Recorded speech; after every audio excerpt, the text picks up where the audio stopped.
So I did try to find online a replacement R32 engine, but they're in short supply in Australia.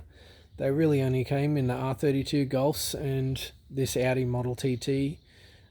Very few VR6s around though, and although they're in Turags, from what I understand, most of them have high miles and have been pushing around a lot of load for a long time, so you don't really want something that's worn out. And that's where I decided to try a different route.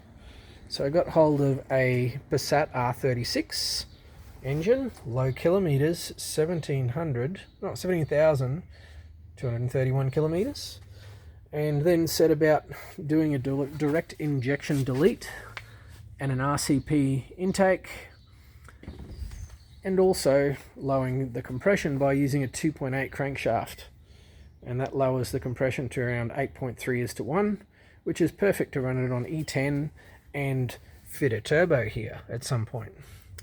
So for the moment, last couple of days I've been piecing it together, have been hooking up all the wiring loom. Everything for the most part is hooked up. A couple of sensors down, temp sensor to do down here, nothing too serious. A lot of the wiring does still fit, if given there is some subtle changes in sensor positions. The cam position sensor, slightly different position on the R32. So I'm going to be chopping and extending and replacing all the frail broken plugs from the R32 loom. Of course, most of these are broken, but I have a full set from the R36 loom that I'm going to chop over and make it all work again. And then finally, there'll be some cooling system changes. Crack pipe here has where I'm going to put the coolant in from the reservoir, and then I'll have the steam pipe run over to here, and they'll complete the coolant inside of the engine. Had to order an R36 top radiator hose. We'll hopefully link in here and let all that hook up properly. Going to be laser cutting a high pressure fuel pump delete and a vacuum pump delete. I've got the CAD diagrams for that sorted out. Decided to do a heater bypass as opposed to hooking it up, because I am going to have a turbo here, and I don't really care for having a heater when I live in Cairns and it's basically like Florida. It either is like this and hot as hell, or humid and raining and wet. So air conditioning is what we like here. I do like there's lots of room back here. I'm thinking something 68mm size should do nicely, though with the displacement change of the 3.4 it should still swing up at 66 or 68 pretty well. I'm a little concerned about the survivability of the DQ250 though. I was quite surprised when I pulled it all apart, pulled the diff off it. All the fluid that ran out was clean. I mean, really clean.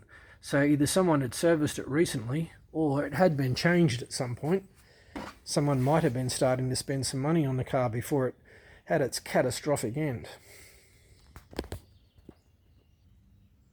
So next on the list for to do is I'm probably going to refit the front radiator support panel, which is over there, and see how much room I have for this intake plenum.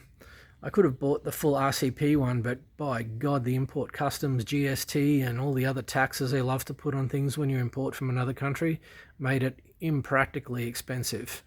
So just the intake runners will be sufficient, and I know enough people in the TIG welding game to make that look very professional and functional. Should do the job. Standard injectors in there for the moment. I will be switching out to some 1100cc ones that I happen to have laying around here, and that will meet the power goal for what I have in mind on a pump fuel of maybe 500ish horsepower, and that should be plenty fun enough for a daily drive car. One other thing I have noticed is that the Audi seems to have a deadhead fuel system, which is the first time I've encountered that in a car. One fuel line that seems to supply the fuel rail, and looking at the R32 fuel rail, it doesn't have a return system. So that means I'm either going to have to put a surge tank up the front here, or run a return line. So I don't know how to handle that, what the best way is to have it done, you know, what people do with these cars, or maybe most people are smart and they don't modify these things to begin with, but we'll see how it goes. Anyway, that's it for now. Cheers.